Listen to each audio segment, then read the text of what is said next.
direção à porta, onde uma pomba pousou na soleira da janela aberta. A pomba branca, como a neve, olhou o quarto curiosamente, quase como se estivesse procurando por algo.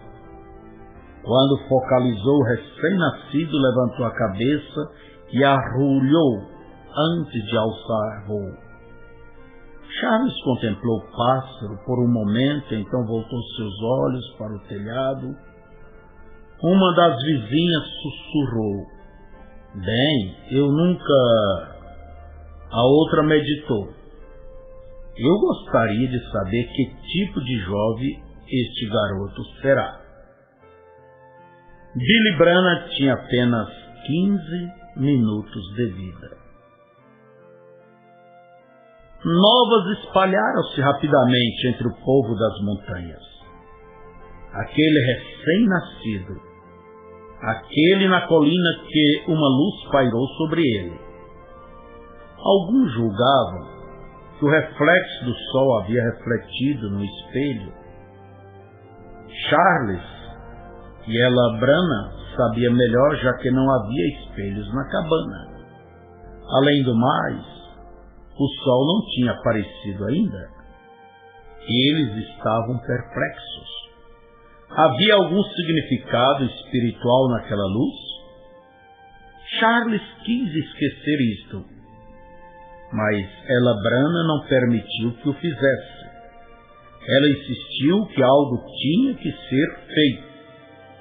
E finalmente decidiram que o bebê deveria ser levado a uma igreja e o dedicariam a Deus. A princípio, Charles argumentou contra esta ideia, mas finalmente consentiu. Embora a aprovação remexesse contra a natureza de seu caráter, agora a questão surgia: onde deveria levá-lo? Os ancestrais de Charles Branagh eram estritamente irlandeses católicos, e do lado de ela, os Havers, eram irlandeses católicos também, exceto a mãe de ela, que pertencia a uma nação Cherokee.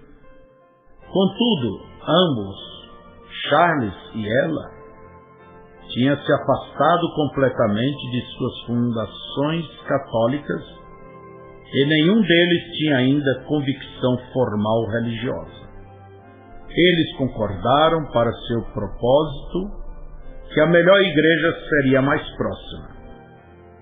Então, quando Billy Branagh tinha apenas 2 semanas, Charles e ela o levaram à Igreja Batista do Reino do Gambá, onde uma pequena congregação se encontrava a cada domingo. Em sua construção de madeira rústica com piso de chão e os bancos feitos de pranchas, colocadas sobre blocos de madeira, a Igreja Batista do Reino do Gambá não tinha um pastor que atendesse regularmente. Na maioria dos domingos, a congregação cantava hinos e liam a Bíblia. Mas a cada 2 meses vinha um pregador e entregava o sermão. O velho pregador estava lá então. Ele ofereceu uma oração pelo pequeno William Marion Branagh, pedindo a Deus para algum dia usar este garoto em seu serviço. Foi a última vez que Billy Branagh entraria em uma igreja por 23 anos. Pelo trabalho frequente de lenhador, Charles era obrigado a estar longe de sua esposa e filho durante a semana. Naquele outubro de 1909, um temporal o encurralou em um acampamento de madeira longe de casa. Ela, Branagh, 4 meses grávida de seu segundo filho, preocupava-se enquanto seus suprimentos iam se acabando. Quando sua lenha acabou, ela enrolou seus pés em uma bolsa de aniagem e lutou contra os ventos cortantes em seu caminho para a floresta, para conseguir gravetos e galhos, arrastando-os para a cabana em tentativa desesperada a fim de manter-se aquecida. Mas quando sua comida acabou, ela se desesperou. O fogo tornou-se em cinzas. Brana estava demasiadamente fraca para fazer uma outra viagem para conseguir lenha. Juntando cada pedaço de roupa na cabana, ela enrolou a si mesma e a seu filho o melhor que pôde, rastejou-se até a cama e colocou uma colcha sobre eles. Do lado de fora o vento soprava incessantemente. O quarto esfriou até que o balde de água congelou. Brana olhou para o teto e meditou novamente naquela luz estranha que havia aparecido no nascimento de seu filho. Ela tinha pensado nisto frequentemente nos últimos 6 meses. Algumas vezes ela cria que isto era um sinal de que Billy fora destinado para a grandeza. Agora isto parecia sem sentido, vendo que a morte para ambos não poderia estar longe. Seu vizinho mais próximo era um velho que vivia no vale. Quando a tempestade cessou, este vizinho saiu para fora para fazer algumas tarefas. Ele podia ver a cumeeira da cabana Brana, e ele percebeu que não havia fumaça saindo do chaminé. A princípio, ele não deu muita atenção, mas depois de vários dias, ele se preocupou. Ele havia visto fumaça saindo da cabana antes da tempestade, e que ninguém poderia ter saído da cabana durante a tempestade. Pensando que poderia haver algo errado, ele decidiu investigar. Assim que ele se aproximou da cabana, viu que não havia pegadas na neve recém-caída, e isto confirmou seu temor que ninguém havia deixado a cabana depois que a tempestade cessou. Ele bateu, mas não teve resposta. Quando ele tentou abrir a porta, percebeu que estava trancada por dentro. Agora ele sabia que alguém estava ali, alguém que poderia estar em sérios problemas, ou eles o teria respondido. Com muito esforço, conseguiu forçar a abertura da porta. O que ele encontrou no interior o fez estremecer. Brana e seu bebê estavam amontoados na cama, quase mortos de frio e fome. Apressadamente o vizinho agarrou o machado de ela e foi até a floresta, voltando com o suficiente de lenha para aquecer a cabana. Sem encontrar comida, foi até sua casa e retornou com o máximo de mantimentos que podia carregar.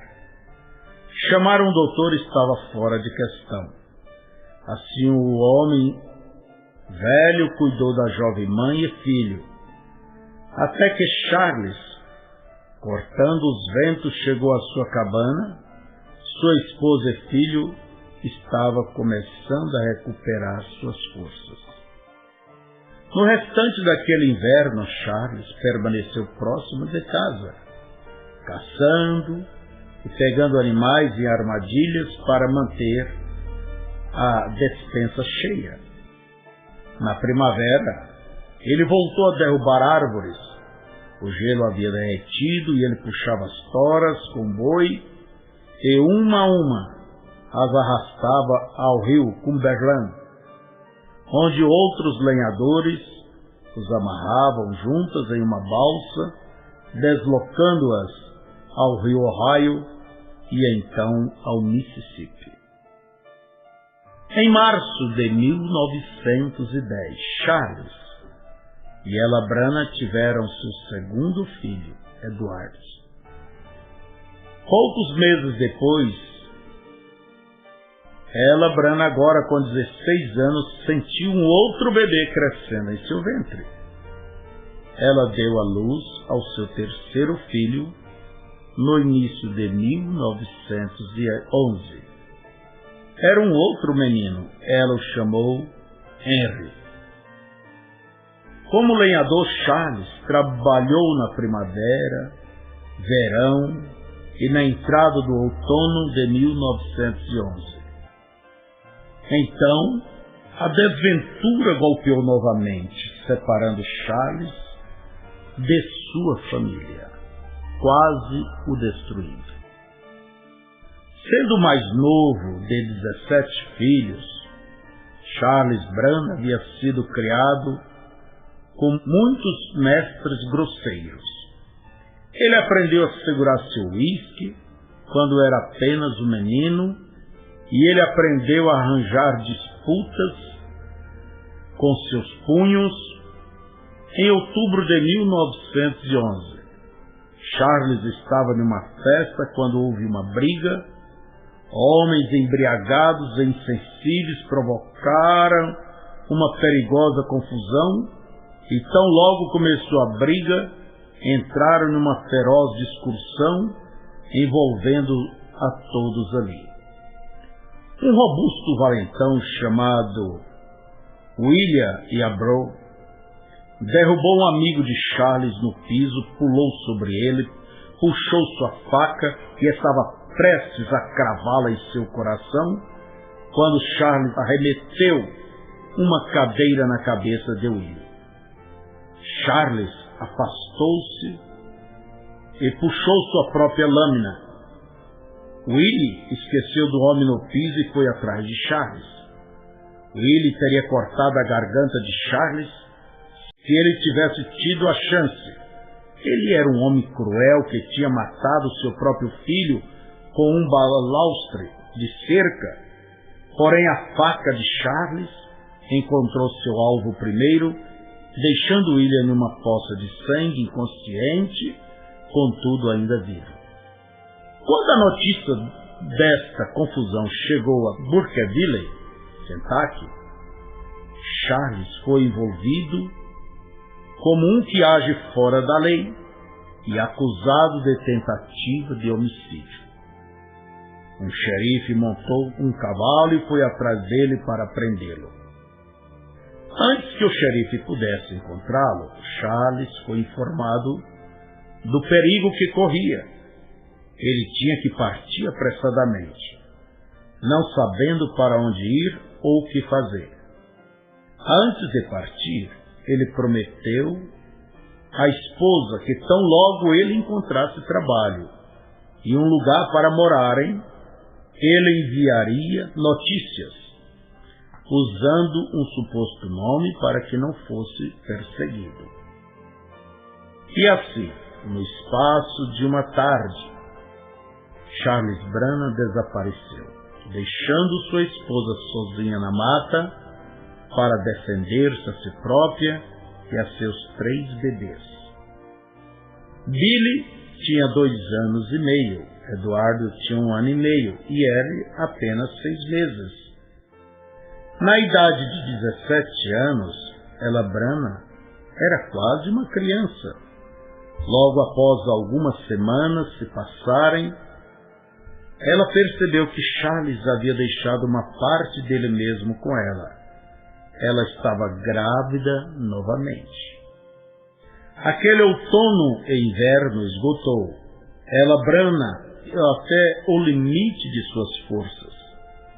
Ela parecia estar vivendo um pesadelo, tentando cuidar de seus 3 bebês em uma rústica e isolada cabana, enquanto ela mesma se sentia nauseada muitas vezes. Ela não tinha dinheiro, recursos e nem energia. Se não tivesse sido pela ajuda dos pais de Charles, pobres como era, Ella Brana sabia que não teria sobrevivido. Mas finalmente a estação mudou, o chão descongelou e as náuseas acabaram. Harry fez o seu primeiro aniversário, Eduardo o seu segundo e Billy, seu terceiro, o bebê, movendo e retorcendo-se no ventre de Ela, estava próximo de nascer. Certa vez, durante a primavera de 1912, um xerife chegou até a cabana para perguntar se Ela Branham tinha ouvido falar de seu marido. Ela podia dizer a verdade. Ela não ouvira falar dele e nem tinha ideia de onde estava. Poucos dias depois da visita do xerife, Billy e Edward estavam brincando atrás da cabana, onde uma pequena fonte mantinha um chão lamacento. Billy queria mostrar a seu irmão mais novo quão forte era. Então pegou a maior pedra que pôde erguer, manteve sobre sua cabeça e jogou-a em direção à fonte. A pedra caiu próxima à margem, espirrando lama sobre Edward, o qual prontamente, chorando, voltou para a cabana. Um pássaro de peito ruivo gorjeou prazerosamente. Billy procurou pelos galhos até ver um pássaro em uma árvore próxima. Ele deu um passo à frente e o pássaro voou. Naquele momento, algo surpreendente aconteceu e poderia ficar gravado na memória em sua tenra mente e se tornasse o primeiro significado da infância. De onde o pássaro estava, veio um som como um vento agitando as folhas. Então uma voz estrondou da árvore, uma voz humana muito clara, a qual disse: "Você vai morar próximo de uma cidade chamada New Albany." Com um grito de terror, Billy partiu para a cabana tão rápido quanto suas curtas pernas poderiam levá-lo, gritando: "Mamãe! Mamãe!" Ela Branham estava lavando a barriga de Edward, que estava suja de barro. "Billy, o que houve?" Ela perguntou, abraçando seu filho mais velho. "Um pássaro falou comigo, mamãe. Eu o vi cantando em uma árvore e então falou comigo." Ela riu. "Você está sonhando, filho?" Mas Billy insistiu. "Eu ouvi, mamãe. Eu ouvi falar." "E o que o pássaro disse?" Ela brincou, ainda pensando que era a imaginação de Billy. "Ele disse que viveríamos próximo de uma cidade chamada New Albany." Essa resposta surpreendeu. Isto não parecia algo de um garoto que poderia estar brincando. Ela caminhou para trás da cabana e chamou nas árvores: "Olá, alguém aí?" Quando ela voltou para dentro, Billy perguntou: "Mamãe, onde é New Albany?" "É uma cidade em Indiana, longe, além do rio de Louisville, Kentucky. Cerca de uns 160 quilômetros daqui, Billy." "De onde você ouviu falar de New Albany?" "Eu nunca tinha ouvido falar de New Albany, mamãe. Até o pássaro me falar." "Mamãe, quando vamos morar lá?" "Papai vai morar conosco?" Ela maneou a cabeça. Várias semanas depois de uma longa espera, chegou uma carta de Charles. Ela sentou-se à mesa de madeira, fitando o envelope, que segurava entre seus trêmulos dedos. Billy andou na ponta dos pés, espiando por sobre a mesa. "Abra isto, mamãe." Ela deu uma risadinha. "É claro. Esperamos um longo tempo por isso. Por que esperar mais?" Cuidadosamente ela tirou a cola de um dos lados, tirou a carta do envelope, abriu e começou a ler Já que seu pai fora um professor, ela tinha recebido um ensino adequado. Mas Charles quase não tinha instrução e não podia nem ler ou escrever, nem mesmo seu próprio nome. Um de seus irmãos, que morava em Louisville, tinha escrito esta carta para ele. "O que diz, mamãe?" Billy perguntou. Ela disse como estava escrito.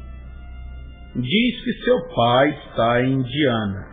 Ele encontrou trabalho fixo em um lugar para vivermos e quer que nós vamos para lá. É uma pequena cidade chamada Utica, cerca de 10 milhas, 16 quilômetros, a nordeste de..." Ela parou repentinamente, olhou com espanto para o seu filho, com 3 anos de idade. Como poderia ser isto? "Onde, mamãe? Onde é Utica?" Billy persistiu. Ela disse lentamente: "Billy, nós vamos morar a 10 milhas a nordeste de New Albany, Indiana."